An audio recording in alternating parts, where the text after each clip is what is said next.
제가 어제 이제 들은 얘기인데요. 덕소 가면 덕소교회가 있어요. 요즘에 전도 안 된다고 그러지 않습니까? 근데 거기는 교회가 커. 그 지하하고 2층하고 해서 여기 새로운 분들하고 가득 채워진 거야. 이게 수도 없이 많이 오신 거예요. 어제 새로 오신 분들하고 수목원 갔다 왔대요. 그 교회 가면 청년들이 많아. 그리고 교회가 막 희망과 소망으로 비전을 가지고 중요한 일들을 해나간단 말이에요. 우리도 전에 계속 그렇게 진행했잖아요. 코로나 때문에 이제 많이 이제 작아졌지만은 그러나 다시 시작하지 않습니까? 이런 기대를 가지고 우리가 진행을 하고 있습니다. 오늘 이 본문의 말씀이 종과 종의 제자, 시종, 제자와 스승이다. 오늘 스승의 날입니다. 한 시대가 가고 한 시대가 올 때 많은 것이 바꿔지지 않습니까? 그런데 시대가 가고 와도 바꾸지 말아야 할 것이 있어요. 아주 중요한 스승과 제자의 관계, 스승이 가지고 있는 사상, 지식, 이런 것들은 계속 진행이 돼야 돼요. 그래서 제자가 배우고 그것을 계속 전수를 하면서 나가야 되지 않습니까? 이건 너무나 중요한 것입니다. 시대를 끊어서는 안 되는 문제가 스승과 제자의 관계. 그래서 스승과 제자는 개념 없는 아들과 아버지 관계보다 중요하다 하는 것입니다. 조선시대에 명리가 있었죠. 스승은 유의태고 제자는 허준이었어요. 허준의 스승 유의태는 암으로 마지막에 이제 죽어가면서 사후에 자기 희신을 자기 제자인 허준에게 맡겼어. 연구하라고. 자기 아들도 유명한 의사였어요. 아들에게 맡기지 않고 믿을 만한 제자인 허준에게 맡겼죠. 허준이 이 자기 스승의 시신을 가지고 연구를 해서 열고 이렇게 하면서 연구를 해서 조선사에 의술이 굉장히 발전이 되지 않습니까? 이 스승과 제자의 관계가 바로 돼 있고 그것이 바로 전수되면 중요한 일들을 할 수가 있고요. 이 시대를 만들어 갈 수가 있습니다.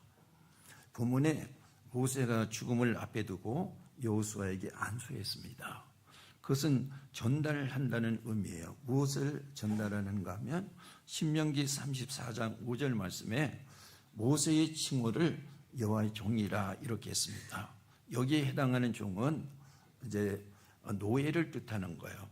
여호와의 종이라고 했으니 전적으로 하나님의 뜻을 다루고 섬겼기 때문에 모세의 칭호가 종이다 이거예요.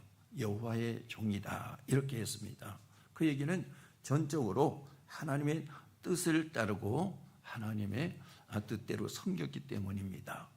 자기처럼 하나님의 종으로 하나님의 뜻대로 섬길 수 있는 사람이 여호수아이기 때문에 후계자로 세운 거예요.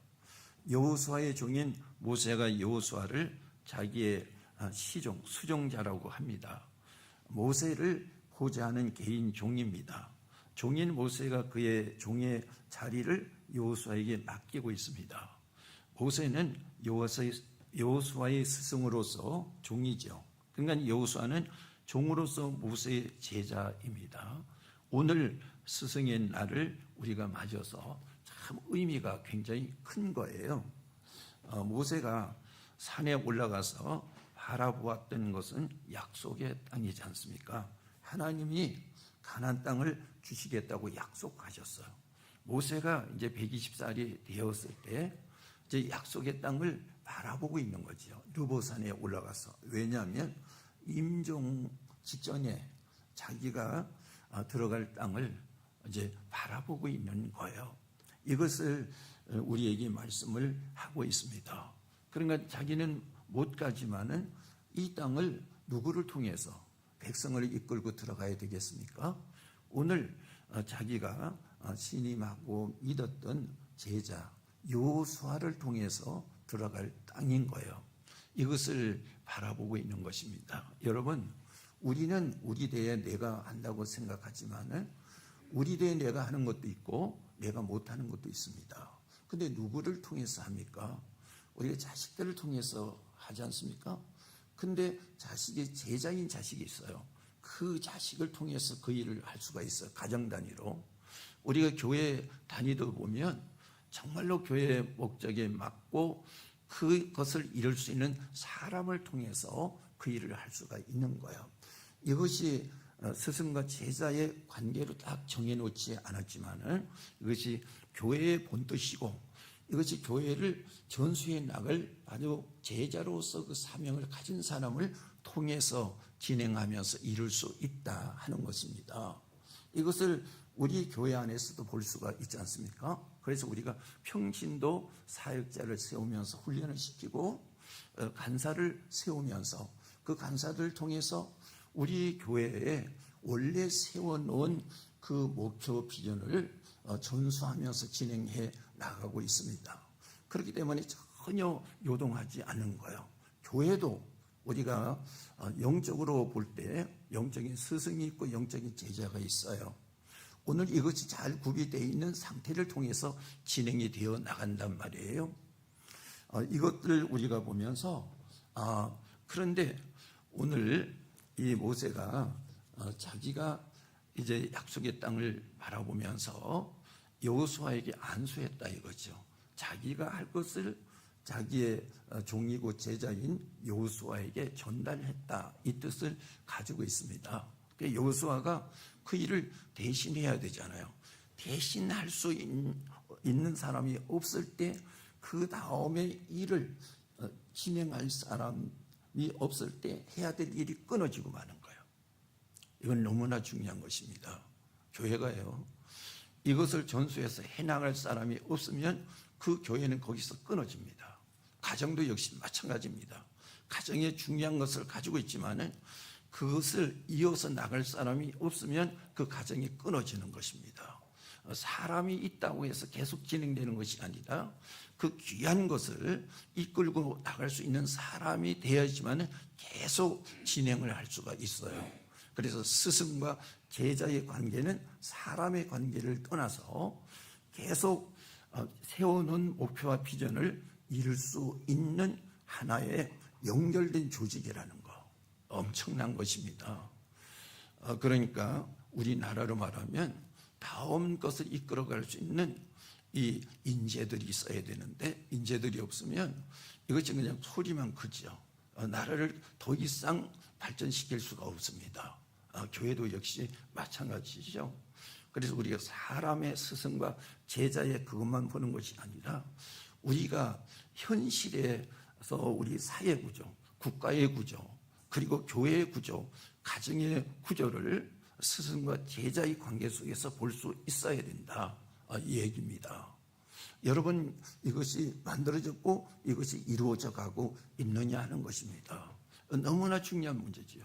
너무나 중요한 문제를 우리가 잊어버리고 빼버리고 무시하는 경우들이 너무나 많이 있습니다. 오늘 여호수아에게 모세가 맡길 수 있는 것은 시종이라고 그랬죠. 구성경의 번역이 그렇게 나와 있어. 이것이 더 잘 맞는다는 거예요. 내용적으로 보면. 그런데요, 시종은 처음서부터 끝까지 똑같다는 거죠. 일관성을 가지고 있다는 거예요. 그래서 시종이라고 얘기를 하는 거예요. 그러면 어떻게 여호수아가 일관성을 가지고 있느냐는 거잖아요. 모세가 이제 광야에 나왔죠. 광야에 나와서 홍해를 건너고 여러 가지 일이 있었지만은 이제 딱 마주치는 싸움이 일어났잖아요. 아멜렉과의 싸움을 하지 않습니까? 그런데 모세는 높은 곳에 올라가서 기도하고 모세 대신 누가 나가 싸웠습니까? 여호수아가 나와서 싸웠어요.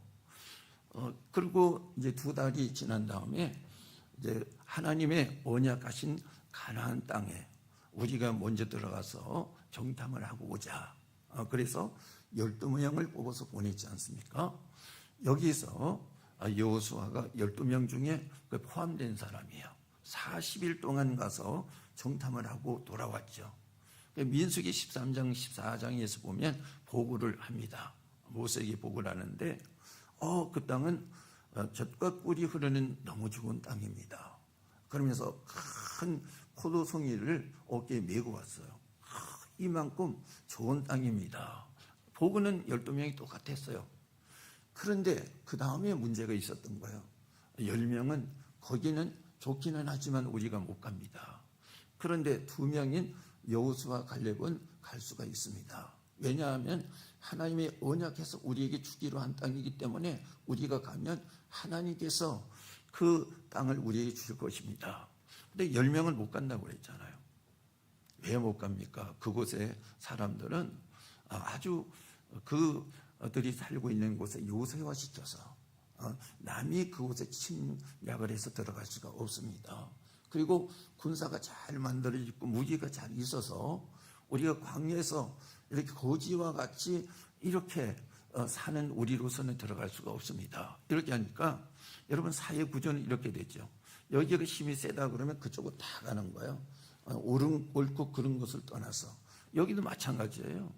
10명을 따라서 모든 백성들이 다 합류를 해버리는 거죠. 얼마나 어렵습니까?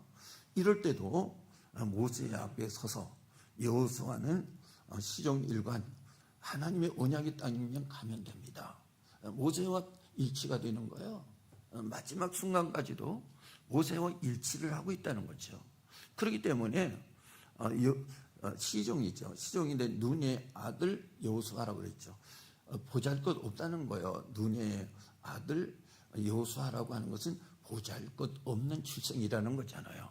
보잘것 없는 출생인데도 불구하고 시종일관 이게 스승이고 자기 주인인 그 주인의 뜻에 따라서 시종일관 계속해서 맞춰가지 않습니까?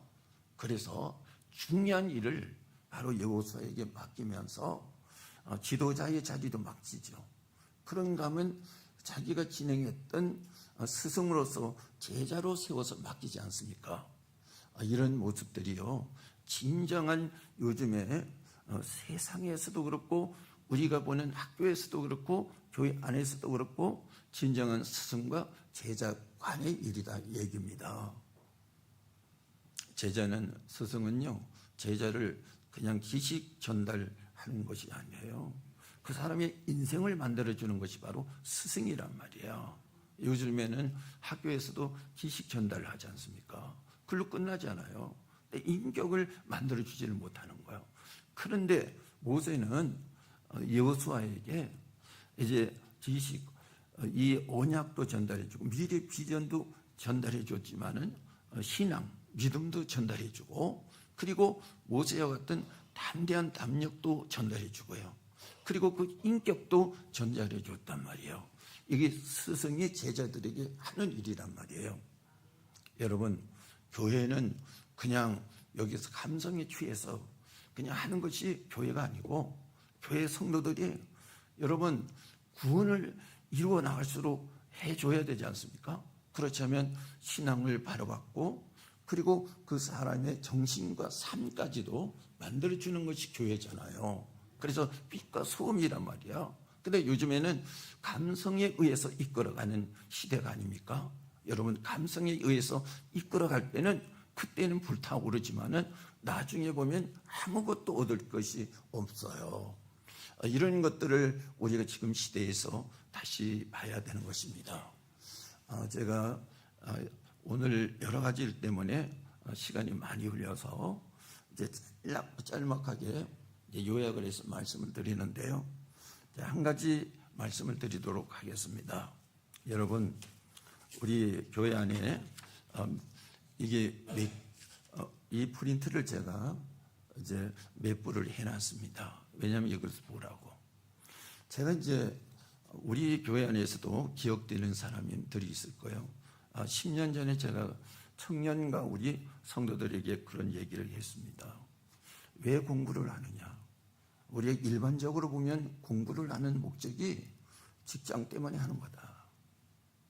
그냥 우리가 직장 이런 개념 없이 그냥 이제 졸업장 때문에 하는 개념이라면 안 된다. 얘기를 했습니다. 그리고 또 한 가지는 무엇이냐면 결혼을 할 때 해라. 그 결혼 정년기가 지나면 살아가는데 힘들고 가정에 구성하는 것이 힘들다. 그 얘기를 분명히 했습니다. 그래서 27살 전에 해라. 그 얘기를 했습니다. 그런데 보면 27살 이 근간에 결혼했던 사람들은 가정을 다 단단하게 구성을 했어요. 그리고 부부나 자식들이 일체를 다 가지고 나가요. 그리고 직장도 단단합니다. 왜냐하면 책임감이 있는 거예요. 그런데 이것이 늦춰서 가면 가정이 구성이 안 되는 거예요. 출산도 제대로 출산이 안 되는 거예요. 여기 나왔잖아요. 25살까지 이전에 결혼을 하게 되면 출산의 문제가 어떻게 되느냐.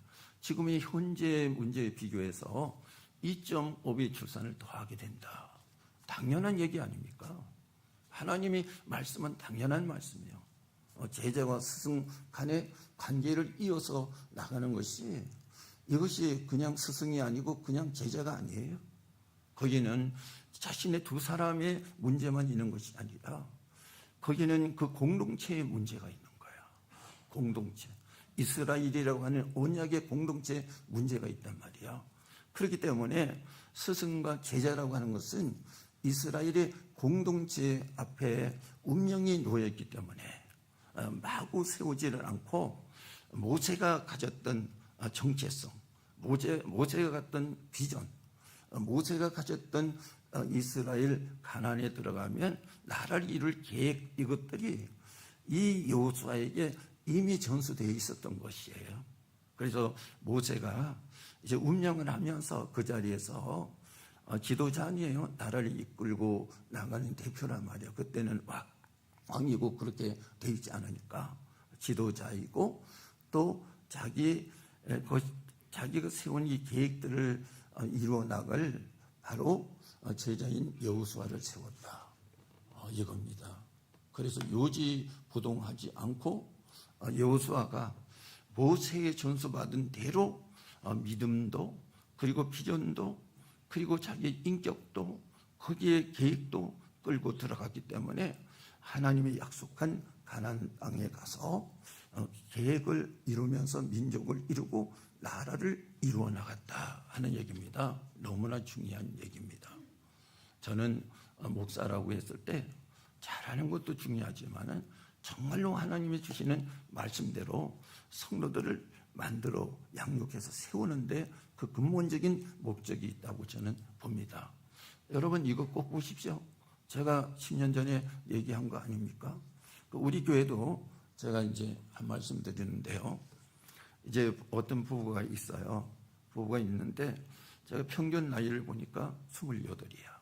두 사람 앞에서 평균이 28이요. 결혼을 해서 이제 아이도 낳았어. 그런데 남편이나 와이프나 벌써 이제 아이도 낳고 이렇게 했으니까 직장 생활에 대해서 아주 전념하는 거야. 이게 왜 그럴까? 책임 있잖아요. 여러분 그저 가는 게 아니야. 저는 정부에서 정말로 실제적인 귀를 열고 이 백성들이 이야기를 듣는다면 결혼을 일찍 하고 직장을 잡아가는 거기서부터 대폭적으로 지원을 해야 된다고 봅니다. 왜냐하면 이렇게 될 때 가정이 구성되는 것이고 미래 출산이 되는 것이고 나라의 일들이 되지 않습니까?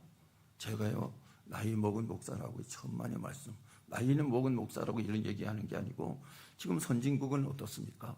선진국의 이 청년들이 우리나라보다 훨씬 앞서서 사회 진출을 하는 거예요. 결혼을 하는 거예요. 우리보다 앞서가고 있단 말이에요. 이게 여러분 뒤떨어진 얘기입니까? 현실로 세계적으로 보면 여러분 앞서가지 않습니까? 하나님 앞에서 앞서가야 되고 우리가 개념 속에서 앞서가야 되지, 우리가요 흘러가는 흐름에 따라가는 게 아니에요. 하나님의 말씀은 오늘 스승과 제자는 흐름으로 가는 것이 아니고 확고한 토대 속에서 스승과 제자가 되어야 된다. 여러분 이것을 이루어나갈 수 있는 우리 교회가 정말로 만들어져야 되지 않습니까? 스승의 날, 그리고 스승들에게 감사해야 되고요. 한 가지를 제가 말씀드릴게요. 우리 셀에서요 스승에게 따라야 되는 이유가 무엇이냐면 김우복 권사님이 올해 연세가 얼마시죠? 88세잖아요. 그런데 김우복 권사님이 셀에 속해 있잖아요. 세일장이 딸고잖아요. 근데 세일장이 딸것인데 거기에 잘 따르죠. 예배도 잘하고 격려도 해주고 세일장이 어딘데도 이렇게 하면 좋겠습니다 하면 그대로 하는 거예요. 근데 우리 권사님이 우리 교회에서 참 다른 권사님도 그렇지만은 정말 그 인품이 어느 누구도 다 존경하지 않습니까? 왜 그럴까? 나이가 먹으면 배워야 되는 거예요. 저도 나이 먹은 목사이기 때문에 배워야 되는 것이고요. 우리 장로님들도 연세가 많이 들면 배워야 되는 거예요. 그래야지만은 새로운 삶을 살아나가는 거잖아. 그래서 교회는 항상 이 스승과 제자가 계속 존재해야 되고 내가 스승의 자리, 제자 자리의 위치를 지키면서 나갈 때 나라고 하는 인생이 계속 가치 있게 만들어지는 거죠. 이런 은혜와 축복이 우리 성도와 우리 성도의 가정과 모든 생활 속에서 일어나기를 바라겠습니다. 기도